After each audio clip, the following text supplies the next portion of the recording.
आज Shri R Yadav public school में हमारे सभी सम्मानित साथी आए हैं। माननीय पूर्व सांसद वर्तमान विधायक केराकर माननीय सांसद सरोज जी के अभिवादन को सुनने भी और उनकी पुत्री सुश्री प्रिया सरोज आपके मछली शहर लोकसभा की प्रत्याशी हैं। मैं यहाँ पे आए हुए सभी लोगों का नाम से परिचित एमपी साहब को करवा दिया गया है। मैं साथियों सभी लोगों को जानता पहचानता अच्छी तरह से हूँ। ऐसा कोई साथी नहीं है जिसका नंबर मेरे पास नहीं। और आप लोग एक बहुत महत्वपूर्ण व्यक्ति है।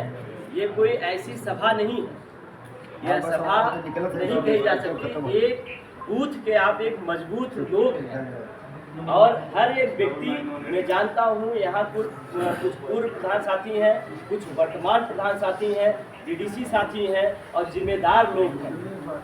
हम आप यहाँ इकट्ठा हुए हैं कोई भाषण या किसी चीज़ को सुनने के लिए नहीं, क्योंकि जो 4 चरण का चुनाव आज अभी चौथे चरण का चुनाव समाप्त होने जा रहा है। आप देखे होंगे कि बूथ के स्तर पे किस हिसाब से मामला चल रहा है और वो मामला इस कदर चल रहा है कि अगर ये ईमानदारी से नहीं जीत पा रहे हैं और नहीं जीत पा रहे हैं तो ये बेईमानी पे भी उतर रहे हैं, मार झगड़े पे उतर रहे हैं और तमाम जो हथकंडे इनके हो रहे हैं उसको इस्तेमाल करने के लिए तैयार हैं। परंतु आप लोग एक बहुत मजबूत व्यक्ति हैं, चाहेंगे अपने गांव से ऐसी टीम और ऐसे आपके नौजवान साथी हैं जो बूथ की रक्षा स्वयं कर सकते हैं।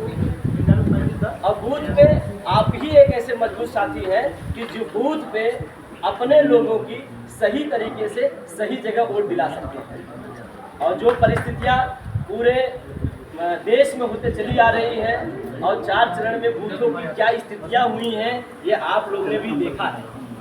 देश को आज़ाद कराने के लिए भगत सिंह जैसे लोग, पंडित राम प्रसाद बिस्मिल लोग जैसे, अशफाक उल्लाह साहब जैसे, सचदेव गुरु जी जैसे तमाम ऐसे सिपाही अपने देश को बचाने के लिए तमाम कुर्बानियाँ दिया और हर तरीके की लड़ाई लड़के अपने देश को बचाने का काम किया। आज वो परिस्थिति है कि देश को सही दिशा में ले जाने के लिए और सही तरीके से देश की परिवर्तन में लाने के लिए आप लोग एक बहुत महत्वपूर्ण व्यक्ति हैं। इसलिए आप लोग की आज बैठक हुआ है कि बूथ को कैसे संभाला जाएगा, बूथ पे सही तरीके से कैसे वोट पड़ेगी, जो लोकतंत्र की एक अपनी ताकत होती है इसको किस तरीके से हम आप दिखा पाएंगे। हम जानते हैं कि ये अपने मछली शहर क्षेत्र में पूर्व के जो सांसद हैं अभी वो उन्होंने किस तरीके से लोकसभा में इस मछली शहर में प्रताड़ना फैलाया है और कितना लोगों को परेशान किया है। अब कोई विकास कार्य नहीं किया है सिवाय जातिवाद करने के। उन्होंने ये भी नहीं किया सही से, अपने समाज में भी बैठ के अपने समाज के लोगों का भी कल्याण नहीं कर पाए। सिर्फ उनका एक ही था कि पैसा कैसे कमाए।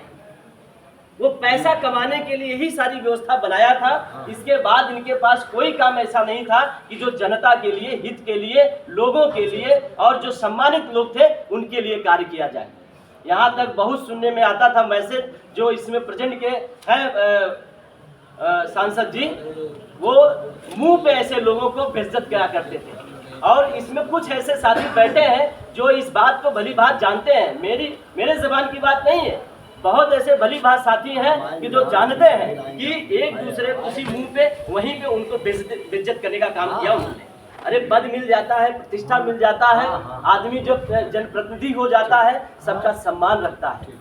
मगर कहीं यहीं से 2009 में 2014 तक हमारे यही सांसद जी रहा करते थे, माननीय तूफानी सरोज जी। हम लोग ऐसे लोग बैठे हुए सब जानते हैं कि कभी भी किसी का अवहेलना नहीं किया इन्होंने।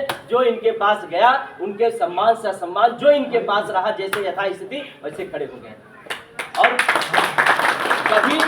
कभी आप लोग ने सुना उसी समाज से ये भी आते थे कि कभी किसी के SC ST लगवाया, कभी नहीं सुने होंगे आप। मगर इन्होंने आज भी जितना इन्होंने कार्य कर दिया, जितना विकास कर दिया गरीबों के लिए और नौजवानों के लिए, उनका मान सम्मान किस तरीके से सुरक्षा रखा, वो हर एक चीज़ इन्होंने 9 से और 14 तक रखें। मैं कई सड़कें ऐसे बता सकता हूं कि जो इन्होंने बनवाया, और आज भी मैं जान रहा हूं कि आप 4042 ऐसे सड़कें हैं जो रोडों को पगडंडियों से जोड़ते हुए जाते हैं, वो आज तक एक भी विकास नहीं हुआ। शायद यहाँ पे बहुत ऐसे साथी बड़े बैठे हुए हैं जो रोड और चक्रोड के लिए भी उनके पास गए होंगे, तो उन्होंने एक काम करके नहीं दिया और सही तरीके से भाई बनवाना नहीं बनवाना है, मगर सही जबान से भी बोले भी नहीं, और उस साथ से पीड़ित हैं। इसलिए आप लोग एक जिम्मेदार साथी हैं, एक फ़ोन करने पे आप लोगों ने यहाँ पे इकट्ठे हुए और यहाँ तक कि हमारे छोटा सा आवाज़ गया, अब आप लोग आए, इसके लिए बहुत बहुत धन्यवाद, आभार प्रकट करते हैं आप लोगों का। और एक अपील करूँगा आप लोगों से, लास्ट हमारी बात रहेगी, आपकी बेटी, आपकी बहन प्रिया सरोज यहाँ से चुनाव लड़ रही है और वो सांसद जी की बेटी है, एक नेता की बेटी है। हम जानते हैं कि जो गुण उनके अंदर है वो उनकी बेटी है, उनका गुण उनको होगा, और अपने से ज़्यादा भी कोई भी बाप होता है अपने से ज़्यादा अपने बच्चे को होनहार बनाने की कोशिश करता है। और बेटी हाथ में संविधान लेके चल रही है, और वो संविधान इसलिए लेके चल रही है कि आपके मान सम्मान स्वाभिमान को किस तरह से बचाएं, इसलिए वो संविधान लेके चल रही है। उस संविधान के खातिर, इस लोकतंत्र के खातिर आप लोग पहरेदार बनिए, और 25 तारीख को वोटिंग अच्छे तरीके से हो पाए, इसके लिए भी आप लोग मजबूती के साथ खड़े रहिए। और किस तरीके से वहाँ पे वोटिंग होगा, ये आप लोग वहाँ बैठे हुए हैं, बूथ के एक एक पहरेदार हैं, मजबूत व्यक्ति हैं, वहाँ के डी बोले जाएँ तो ये भी कोई वो नहीं है। इसलिए मैं आप लोग से आग्रह करूँगा 25 तारीख को बेहतर वोट दिलाकर बेटी को यहाँ से जिता के, चुनाव निशान साइकिल पर वोट दिला के बेटी को यहाँ से जिता के भेजें। इसलिए बहुत बहुत धन्यवाद।